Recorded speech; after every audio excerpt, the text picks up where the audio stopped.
Well, good afternoon, everybody.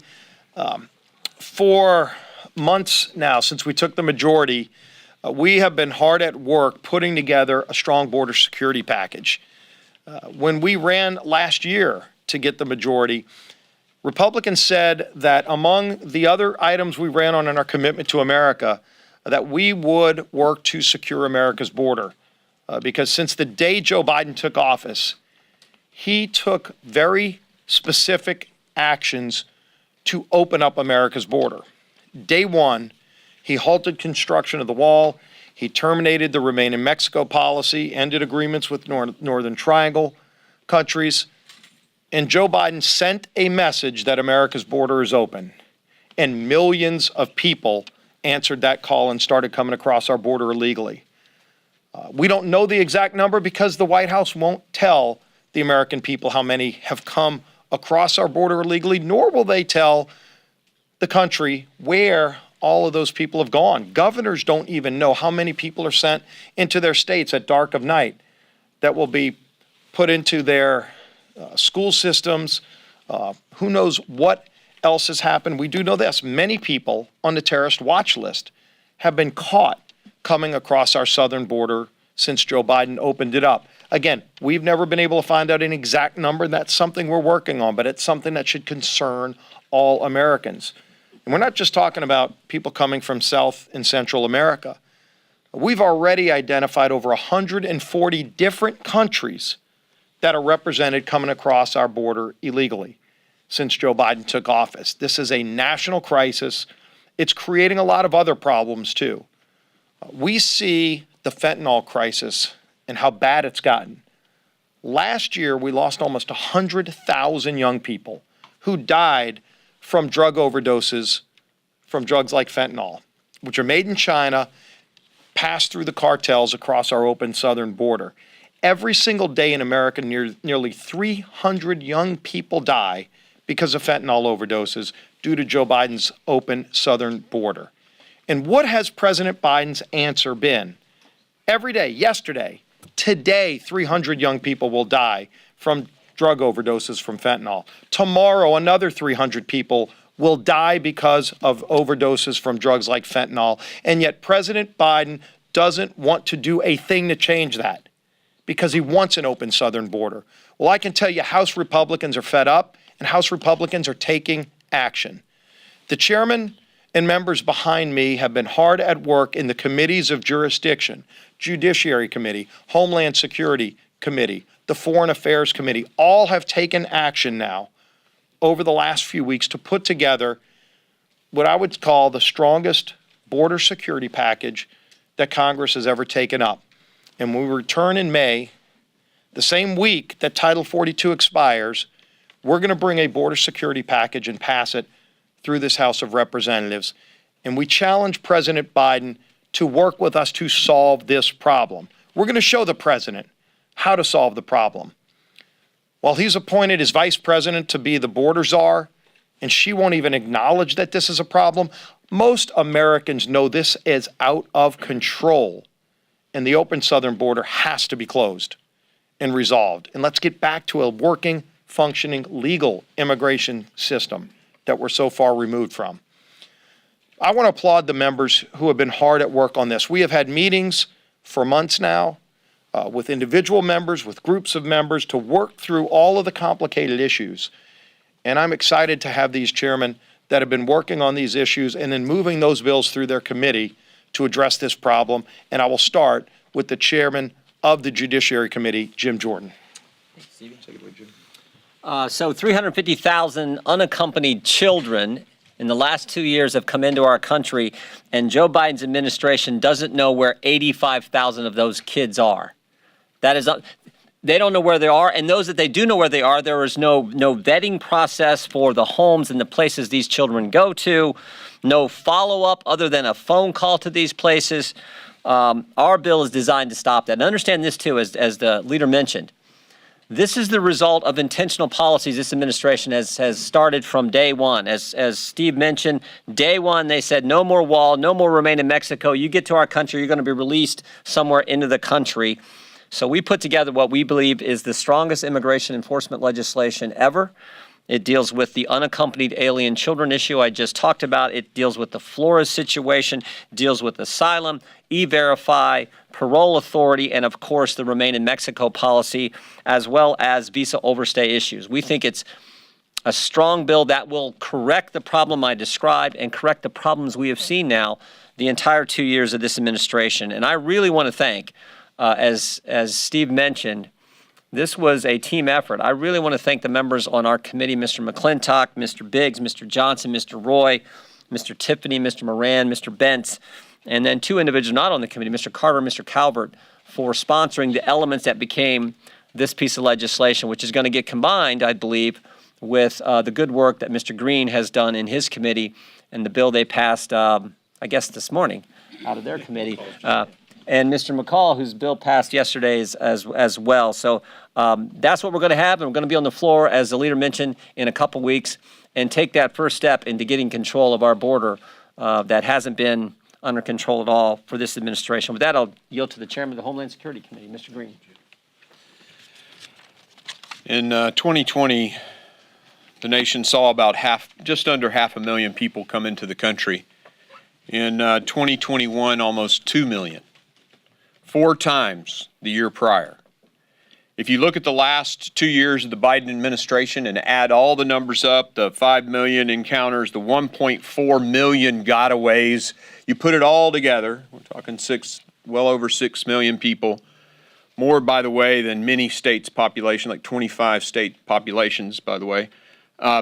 It's greater than all of the folks who came in under President Obama and President Trump, 12 years combined in just 2 years. What happened? Well, we didn't cut the budget. We didn't suddenly decrease the size of Customs and Border Patrol. What Joe Biden and Alejandro Mayorkas did is they did away with 89 policies of previous presidents. That was the difference. They allowed the return agreements with other countries to completely expire, so that ICE has no way to send people back home because the agreements have expired. This was intentional. And when I got the gavel, we came in, we took a bunch to the border with boot camp, and we had a hearing on the border where we learned that Chief Ortiz admitted that Secretary Mayorkas' statement that we had operational control of the southern border was a lie. And we do not have. In fact, he went on to say 5 of our 9 sectors of our southwest border are under the control of the drug cartels. That's the chief of the Border Patrol. These decisions made by Joe Biden and Alejandro Mayorkas have facilitated the drug cartels using a strategy of overwhelming the crossing sites, tying up Customs and Border Patrol, and then sliding the drugs around them in the thinned out rural areas. And when Merrick Garland agreed to that in front of the Senate, the Secretary Mayorkas was asked, do you know about this strategy? And Secretary Mayorkas said, no, I didn't know any. The Secretary of Homeland Security doesn't know the major strategy of the drug cartels. He admitted it in the United States Senate. Well, we made a commitment to secure our border. And you heard about Jim's bill this morning at 3 a.m. The Republican members of the Committee of Homeland Security, Michael Guest is my vice chair, and so many others, culminated the work of several months of stubby pencil, backroom work, figuring out just the language that would get the job done and deliver for the American people, and we did that. And there are many aspects to this bill. We took the money that hasn't been spent. We're going to build 900 miles of wall. We're going to clear cedar and chorizo cane that's blocking the view of Border Patrol. We're going to take care of those Border Patrol agents. 17 suicides in a force of 17,000 because they're overwhelmed with this open border. Mr. Biden care? No. He didn't care. They even made fun of them and denigrated them, knowing full well that those men weren't whipping those migrants. We have the proof now, by the way. There are many other aspects. Technology, license plate readers, authorizations for the Border Patrol to do things they need to do their job. And it has been an honor to work with the members of this committee. I owe it to every single member. We owe it to every single member of this committee for doing the hard work that they've done. And it's been an honor to work with them and get that bill done. And if I seem a bit pressured, it's because we were up till 3 a.m. getting it done. Oh, yeah. But right there with Chairman McCaul, who is with us also. I'd like to turn it over to my vice chair and a great American from Mississippi, Mr. Guest. Make no mistake, our border is broken. This administration has been unwilling or unable to secure the southwest border. Statistics show FY21, under President Biden, we set a record of 1.9 million encounters along our border. Last year, FY22, we shattered that record with more than 2.7 million encounters along the southwest border. And now in FY23, we are expected to break that once again with a number that is projected to exceed over 3 million. And that number is projected before Title 42 expires 2 weeks from today. Additionally, we know that drugs smuggled across our borders are killing young people at an alarming rate. And our Border Patrol agents are experiencing a crisis of morale. Secretary Mayorkas, as Chairman Green spoke of moments ago, continues to deny the crisis that exists on our border, even as his chief of patrol recently testified before Congress that 5 of the 9 sectors along the southwest border were not secure.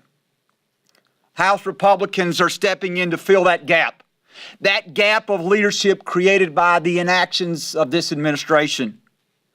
This legislation will hire thousands of new agents. It will pay retention bonus to frontline officers. We will invest in new technology. We will construct hundreds of miles of walls and barriers, and we will support our local and our state partners. The time to act is now, and Republicans must lead this fight.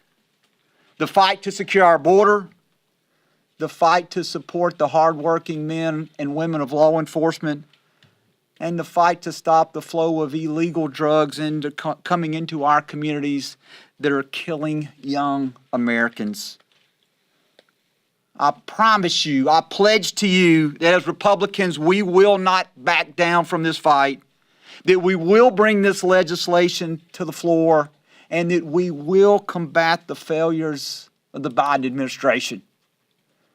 At this time, I would like to introduce to you my friend from the great state of Texas, the Chairman of Foreign Affairs, Chairman McCaul. Thanks, Michael.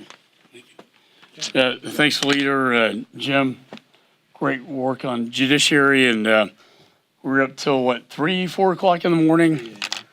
Good work. Good work.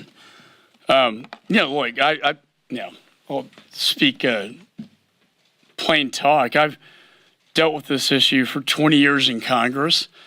Prior to that, I was a federal prosecutor. I had as U.S. Attorney, the border in my district. My first bill 20 years ago was to end catch and release.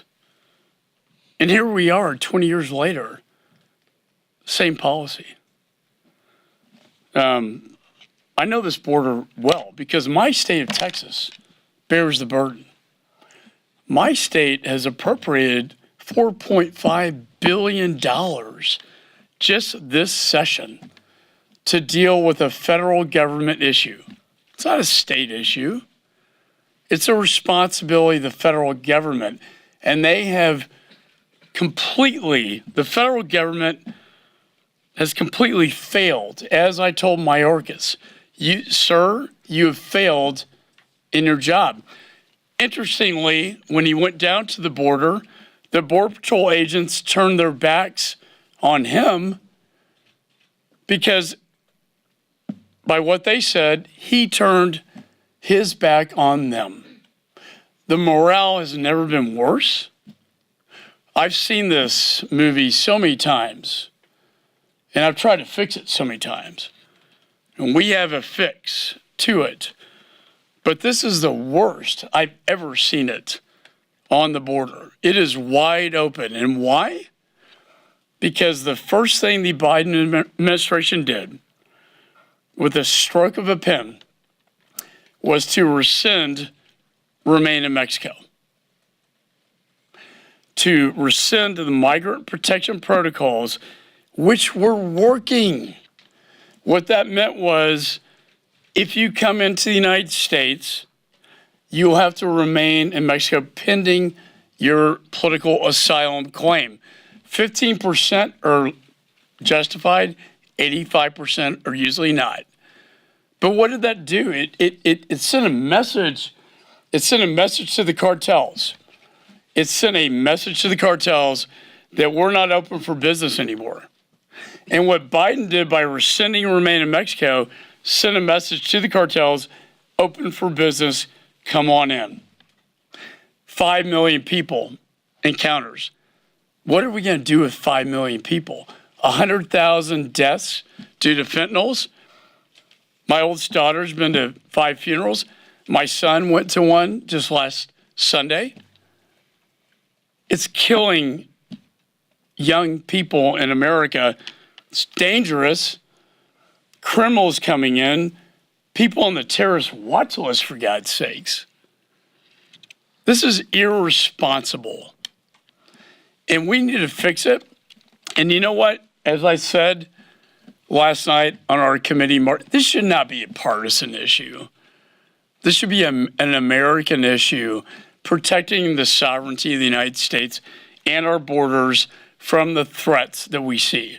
My bill out of the Foreign Affairs Committee will reinstate Remain in Mexico.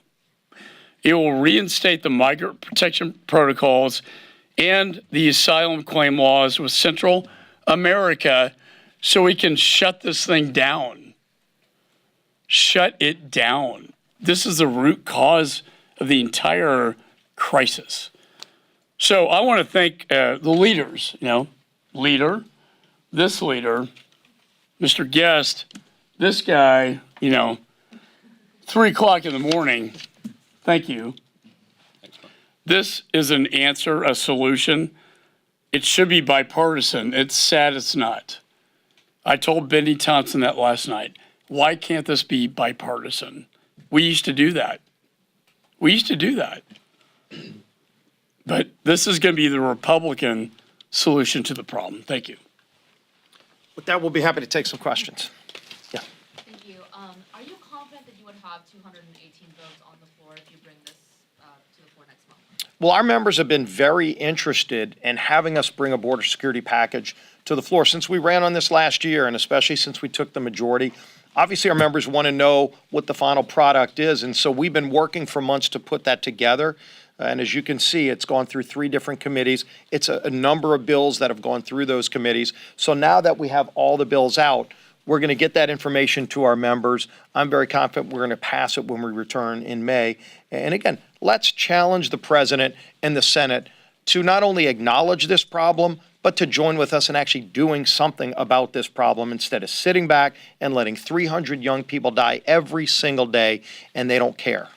Can you talk about the issue of asylum specifically? That was the sticking point when earlier versions of the bill came out, when you wanted to pass it in the first 2 weeks of Congress, and that led, with the opposition there, that led to you all going back to the drawing board. How did you find agreement there, or are there still sticking points? Yeah, we had a lot of meetings with our members that are most interested in the details of this, both on the committee and off. I'm going to ask Chairman Jordan to come up and talk about it, but I was in all of those meetings and watched people like Chip Roy, Mario Diaz-Balart, Carlos Jimenez, Tony Gonzalez, Tom McClintock, all coming together and figuring this out and saying, how do we address this problem? We understand why asylum is there. The asylum process was being completely abused and ignored. And so if we make the asylum process work again, what we really want to do is take away the magnet that is encouraging people to come here illegally that don't have valid asylum claims. That's what Joe Biden did. That's what we fix in this bill. Jim can get into the details. Well, I would just add, we want quicker adjudication, as the leader talked about, of those asylum claims, and the legitimate ones that Mr. McCaul referenced, truly, eligible for asylum, we want them to get that in a faster time frame. So what our legislation says is you come to the border, you file your asylum claim. If we have space for detention, we will detain people while that's being evaluated. We think that'll move it quicker. And if not, then they will be returned to their home as they await their claim. That makes sense. That's consistent with the MPP policy that was in place in the prior administration, the language that's in Mr. McCall's bill. And as the leader pointed out, we had broad discussions across the conference, and we think we arrived at something that is going to help everybody and get 218 votes. Yes, sir. So is the language between these packages, is any of it going to have to be resolved before it's combined into one bill and put on the floor? Can you do that without any changes?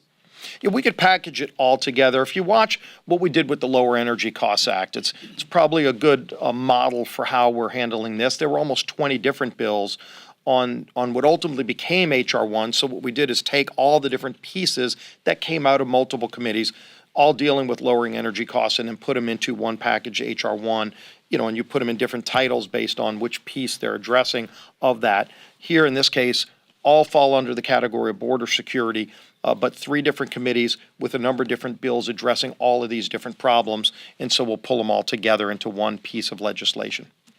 Yes, ma'am.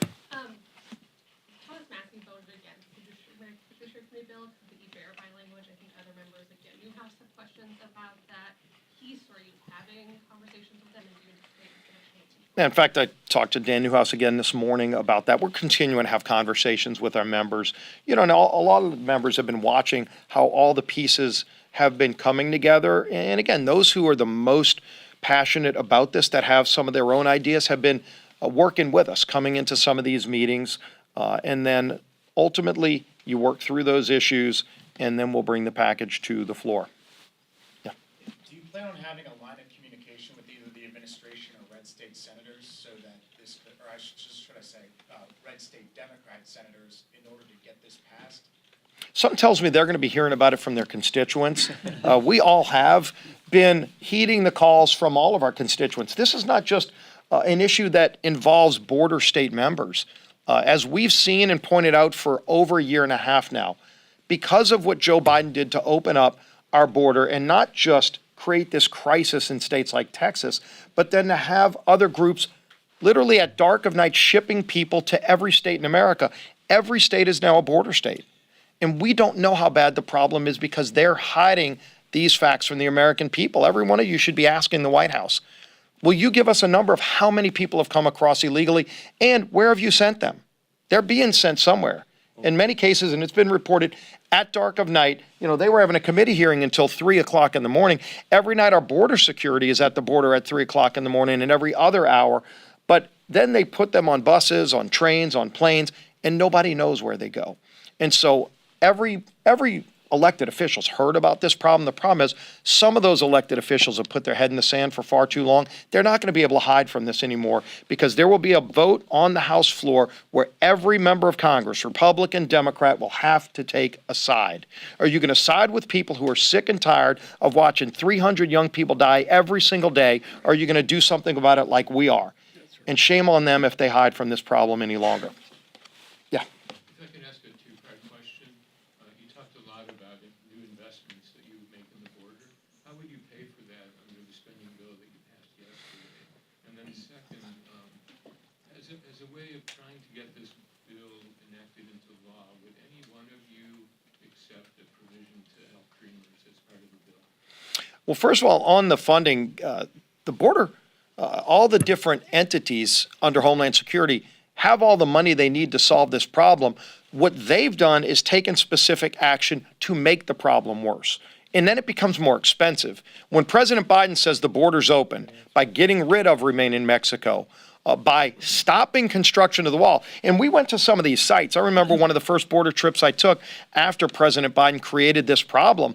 They took us, the Border Patrol agents, we got to embed with the Border Patrol agents, so you see just how bad it is and why. And they took us to one of the abandoned work sites.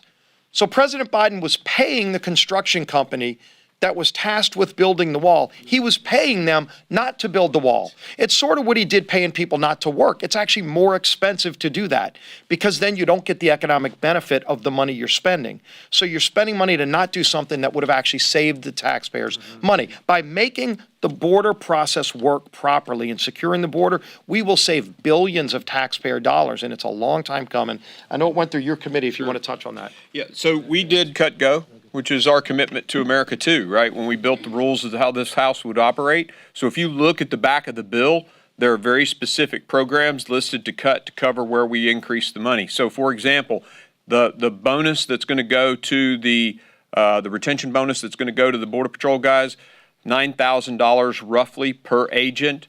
That's $100 million.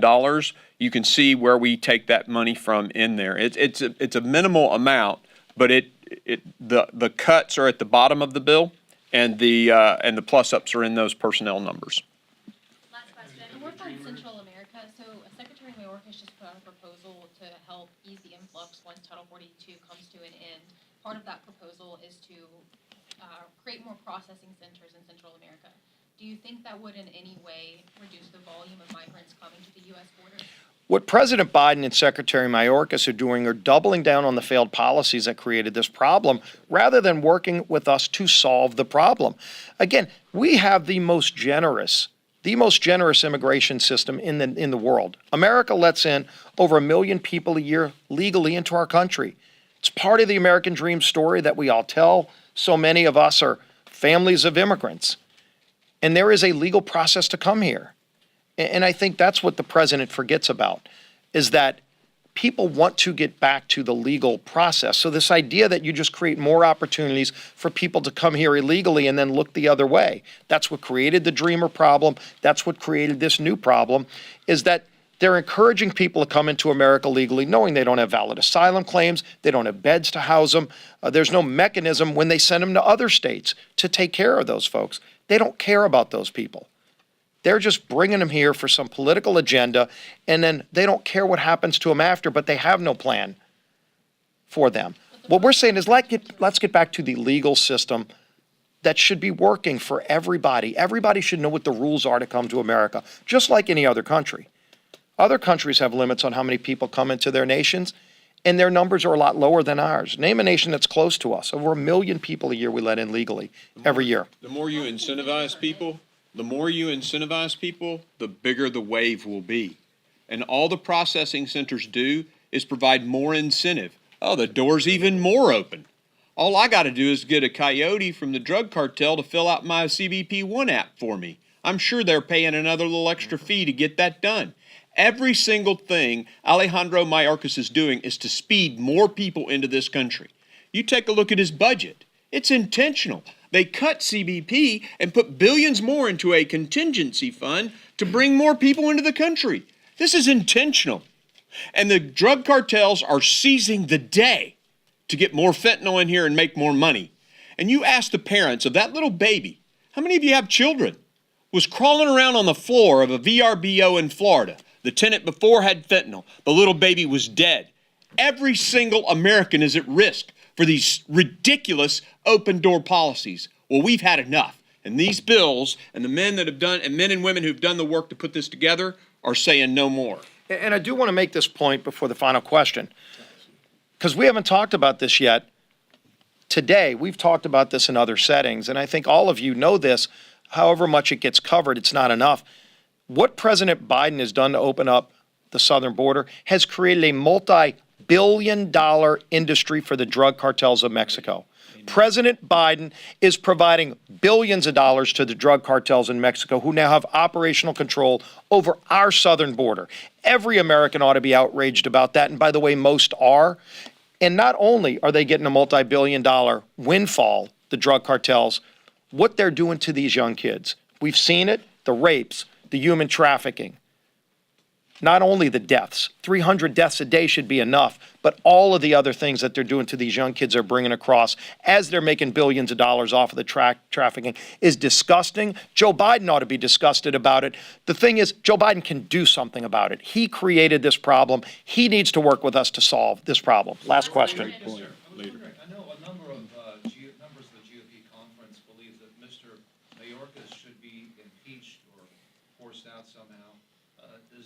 leadership have a position on that? What we have said is all options need to be on the table, but we need to get the facts out. And these committees have been doing a great job of getting the facts out as they've been writing these pieces of legislation that are critically important. So we've been working on two fronts.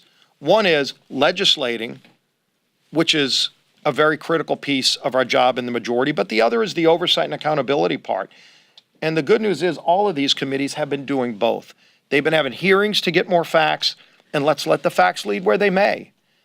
We haven't limited in any way what they can go and find out or what happens once we find out all the facts, but we're also taking the lead to legislate to fix this problem. And if the people that are there aren't fixing it, which they're not, Secretary Mayorkas has said over and over again the border's secure. Joe Biden has said the border's secure. Kamala Harris has said the border's secure. Every American knows the border's not secure. And so it's about time they start shooting straight with the American people. But we're not going to sit back and try to play that charade they are. We're actually working to fix this problem as we hold people accountable who have created this crisis that Americans are facing every single day. Thank you all, and we'll see you on the floor in 2 weeks on this bill.